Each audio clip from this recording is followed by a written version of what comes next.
శ్రీశైలే సదయాపాత్రం దీభక్త్యాదిగుణార్ణవం యతీంద్రప్రవణం వందే రమ్యజామాతరం మునిం. నీలాతుంగస్థనగిరితటీ సుప్తముద్బోధ్య కృష్ణం పారార్ధ్యం స్వం శృతిశతశిరమధ్యాపయంతీం స్వచ్ఛిష్టాయాం సజనిగళితం యాబలాత్కృత్య భుంక్తే గోదా తస్యై నమ ఇదమిదం భూయ ఏవాస్తు భూయః. జీకే డిజిటల్ న్యూస్ ప్రేక్షకులకి భగవద్భక్తులందరికీ కూడా మార్గశీర్ష మాసం ధనుర్మాస శుభాకాంక్షలు. ధనుర్మాస వ్రతంలో ఈరోజు మనం రెండవ పాసురం యొక్క అర్థాన్ని, రెండవ పాసురం యొక్క వివరణని తెలుసుకుందాం. ఈరోజు రెండవ పాసురం కూడా చాలా విశిష్టమైనటువంటి పాసురం. ఆ నియమాలు ఏమిటి, ఎలా చేయాలి వ్రతాన్ని అనేది అమ్మవారు చక్కగా వివరించి చెప్తారు. ఆ పాసురం యొక్క అర్థాన్ని తెలుసుకుందాం. ఆండాళ్ తిరువడిగళై శరణం. வையத்து வாழ்வீர்கள் நாமும் நம்பாவையக்கு செய்யுகிரசகள் கேளிரோ பார்க்கடல் பையத்து இன்ற பரம நடிபாடி நெய்யுண்ணோ பாலுண்ணோ நாட்காலே நீராடி மையட்டெழுதோம் மலரிட்டு நாமுடியோம் செய்யோதன செய்யோம் தீக்குறளச் சென்றுதோம் ஐயும் பிச்சையும் ஆனந்தனையும் கை காட்டி ఉయ్యుమారెన్ని ఉగందేలో రెంబావాయ్. అమ్మవారు ఈ పాసురంలో చక్కగా మొదటి పాసురంలో అందరినీ గోపికలందరినీ రమ్మన్నారు.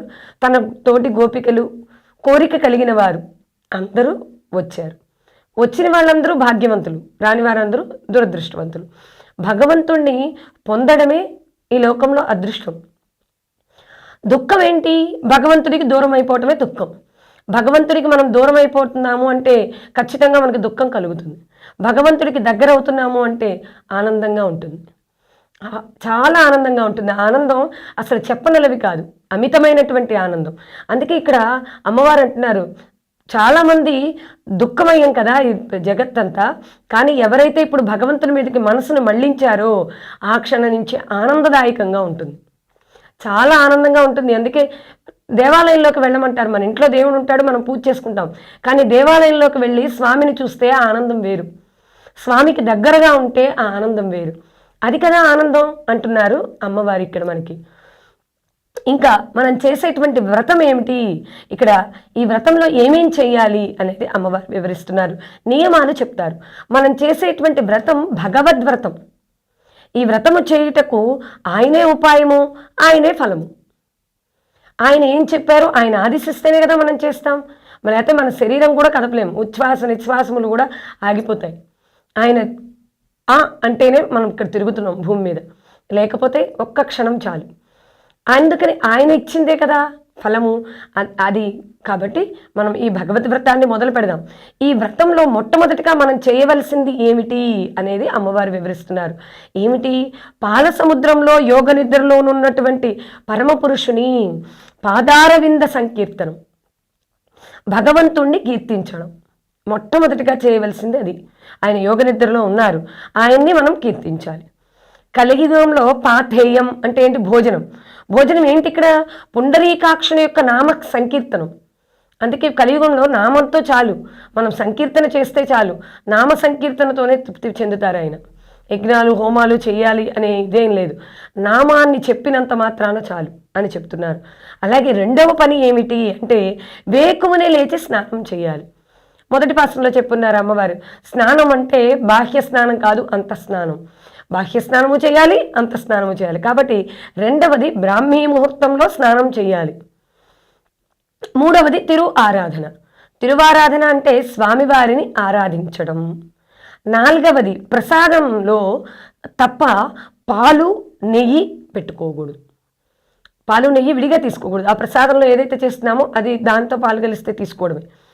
అలా ఆహార నియమాన్ని కూడా పాటించాలి. ఐదవది కంటికి కాటుక పెట్టుకోకూడదు. అలాగే 6వది పూలు ఏవైతే ఉన్నాయో అవి ముడవము అని చెప్తున్నారు అమ్మవారు. స్వామి చూచి ఆనందించినటువంటి ఈ ఆభరణాలు అలంకారాలు ఎందుకు మనకి అని గోపికలతో అంటున్నారు. అందుకని ఇది 6వ నియమం అమ్మ. 7వది పెద్దలు ఏమైతే చెప్పారు అది ఆచరిద్దాం. పెద్దలు ఆచరణలో చెప్పినటువంటి పనులు చేద్దాం, వద్దన్నవి వద్దు. చాలామంది ఇప్పుడు కాలంలో వాళ్ళు పిల్లలు అడుగుతూ ఉంటారు, ఎందుకు చేయాలి అలా, ఏంటి చేస్తే ఉపయోగం అని. కానీ పెద్దలు చెప్పారు అంటే దానిలో ఎన్నో నిగూఢ అర్థాలు ఉంటాయి. ప్రతి దానికి మన శరీరానికి మన ఆరోగ్యానికి సంబంధించినవే చెప్తారు. కాబట్టి పెద్దలు ఏమి చెప్పారో మంచి మాటలు వాటిని ఆచరిద్దాం అని అమ్మవారు చెప్తున్నారు. 8వది తీక్కురులై చెన్రుదోం అంటున్నారు. ఎదుటి వారిపై ఇతరుల వద్ద చేరి అదే పనిగా చాడీలు చెప్పవద్దు. నలుగురు కలిశారనుకోండి, వాళ్ళు అలాట వీళ్ళు ఇలాట అని ఒకళ్ళ మీద ఒకళ్ళు చెప్పుకుంటూ ఉంటాం. అలాంటి చాడీలు చెప్పవద్దు. చక్కగా ప్రియమైనటువంటి మాటలనే మాట్లాడండి.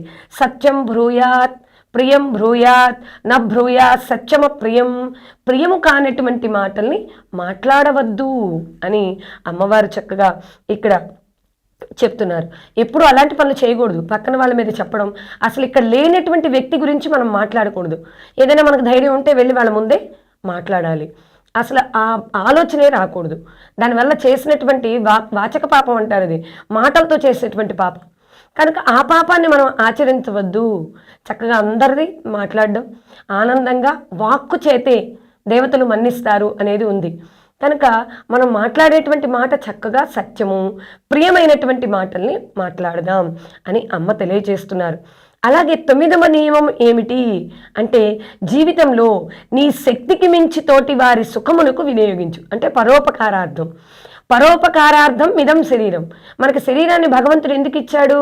ఇతరులకి ఉపకారం చేయమని. ఎప్పుడు మన సుఖాన్ని చూసుకోమని ఇవ్వలేదు భగవంతుడు. ఇతరులకి ఏది ఉపయోగము, ఏది మంచిది, నేను ఈ పని చేయడం వల్ల ఏం ఉపయోగం కలుగుతుంది అనేది ఆలోచించాలి. ఎప్పుడు మన స్వార్థాన్ని చూసుకొని మనమే బాగుండాలి అని అనుకోకూడదు.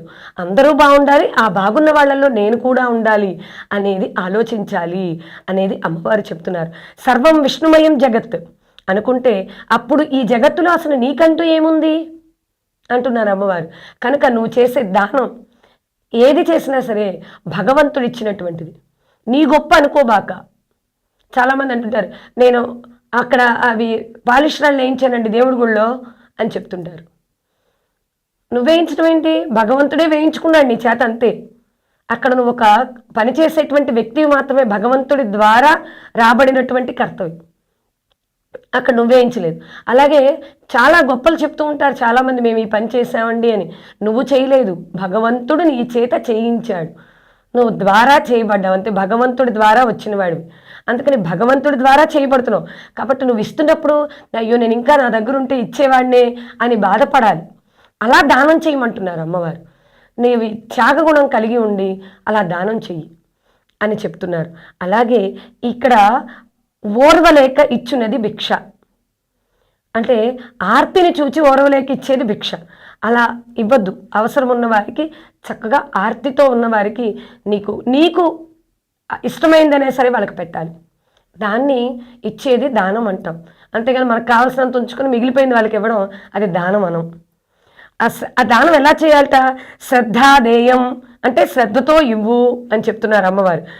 క్రియాదేయం, అయ్యో ఇంతే ఇస్తున్నానా అని సిగ్గుపడు, నేను ఇంత తక్కువగా ఇస్తున్నానా అని సిగ్గుపడుతూ దానాన్ని ఇమ్మంటున్నారు.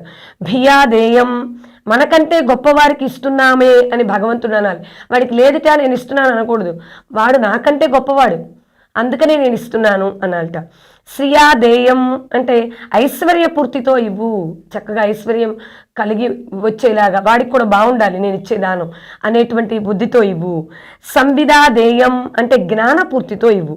అంటే నా ధర్మములతో వీరికి ఉపకరించి తిని అని అహంకరించకుండా, ఒక్క మాటలో చెప్పాలి అంటే ఏంటంటే భగవంతుని వైభవము తెలియచెప్పుట దానము చేయుట అంటే ధర్మంతో చక్కగా దానం చెయ్యి అంటున్నారు. ఇలా దానం చేయాలి అంటే నేను ఇస్తున్నాను అనేది మానేస్తే చాలు. భగవంతుడు నాచే ఈ దానాన్ని చేయించాడు, ఈ దానం వీళ్ళకు ఉపయోగపడి చక్కగా సుఖంగా ఉండాలి అని దానం చేయాలి. ఇది అమ్మవారు చెప్పినటువంటి 9వ నియమం. ఇక చివరి నియమం 10వ నియమం ఏమిటి అంటే ఉయ్యుమారెణ్ణి ఉగందు, అంటే ఉజ్జీవనము. ఇక్కడ భగవంతుణ్ణి ఉపాధిగా చూచుకొని జీవనము చేయడము అని అమ్మవారు చెబుతున్నారు. భగవంతుణ్ణి పొందడమే ఉపాయము. ఇక్కడ ఇంకేమీ లేవు, భగవంతుణ్ణి పొందాలి అని అమ్మవారు 10వ నియమంలో చెప్పారు. భగవంతుని సేవలో జీవించడం, మానవ సేవ చేయడమే మాధవ సేవగా భావించడం అనేది ఈ 10వ నియమంలో చేయాలి. మనము మనస వాచ కర్మణ చేసే పనులన్నీ కూడా భగవంతుని అనుగ్రహంతో చేస్తున్నాను, భగవంతుని కోరిక చేయవలనని అవి మనం ఏం చేస్తున్నాం, అవే నిశ్చయంగా మనలో కలుపుకొని మనం మానవ జాతిని ఉద్ధరించడానికి, మానవ జీవితానికి సార్థకత చేకూర్చుకోవడానికి మనం ఇస్తున్నాము అనే భావాన్ని కలిగి ఉండాలి అని అమ్మవారు చెప్తున్నారు. ఇంకా పరమాత్మ వలె ఆత్మ కూడా జ్ఞానం, ఆనందం కలిగి ఉంటుంది. మోక్షం కోసం మనం ప్రయత్నించాలి అని చెప్తున్నారు. అంటే సంకోచం తొలగిపోవడమే మోక్షం. కర్మల వల్ల అవి సంకోచాలు తొలగిపోతుంది మనకి. మనం చేసేటువంటి పని సంకుచితంతో చేయకూడదు. ఎప్పుడు చాలా నిర్భయంగా దానం స్వామివారు ఇస్తున్నారు, నేను ఇస్తున్నాను అన్నట్లుగా మనం ఏ పని చేసినా అలాగే చేయాలి. పని కూడా అంతే, నాదే ఉందండి, స్వామి చేయించుకున్నారు, నేను చేశాను అని జ్ఞానులైన వాళ్ళు అంటూ ఉంటారు. చూడండి, నమస్కారం చేసిన చాలామంది భగవదార్పణం అంటే నేను నమస్కరించిన నమస్కారాన్ని కూడా ఆయన స్వీకరించరు. అది కూడా భగవదార్పణం అంటే భగవంతునికి అర్పిస్తున్నాను ఈ నమస్కారాన్ని కూడా అని చేస్తారు. అలా చేయమని అమ్మవారు ఇక్కడ మనకి ఈ పాసురంలో చక్కగా వివరించారు. ఇంకా ఈ వ్రతంలో చేరండి అని ఎలుగెత్తి పిలుస్తున్నారట. ఏలో రెంబావాయ్ అనేది ప్రతి పాసురంలో చివర ఉంటుంది మకుటంగా. ఆ మకుటంగా ఉండేటువంటిది ఏంటి అంటే అమ్మవారు చక్కగా ప్రీతితో అందరినీ ఆచరణలో పెట్టి ఈ మార్గంలో మనం వెళ్దాం రండి అని తిరుప్పావ యొక్క విశిష్టతను, శ్రీ వ్రతము యొక్క గొప్పతనాన్ని అమ్మవారు చక్కగా గోదాదేవి ఏలో రెంబావాయ్ అని పిలుస్తున్నారు. మంగళప్రదమైనటువంటి మా వ్రతంలో చేరండమ్మా గోపికలారా, ఇంకా ఎవరికైనా ఆ సదుద్దేశం ఉన్నా, అంత మంచి అభిలాషం ఉన్నా వచ్చి ఈ వ్రతంలో చేరండి అని పిలుస్తున్నారు. అందుకే తిరుప్పావి శ్రీవ్రతాన్ని ఆచరించేటప్పుడు అందరినీ పిలవాలి. మేము వ్రతాన్ని ఆచరిస్తున్నాం, ఓపిక ఉన్న వాళ్ళు చక్కగా భగవంతుని పొందుదామనేటువంటి ఆర్తి ఉన్నవాళ్ళు వస్తారు అని అమ్మవారు చక్కగా ఈ పాసురంలో వివరించారు. ఇంత మంచి పాసురాన్ని అందించినటువంటి గోదా తల్లికి నమస్కరిస్తూ రేపు మనం 3వ పాసురం యొక్క అర్థాన్ని, దాని వివరణని తెలుసుకుందాం. ధన్యవాదములు. ఆండాళ్ తిరువరగళై శరణం.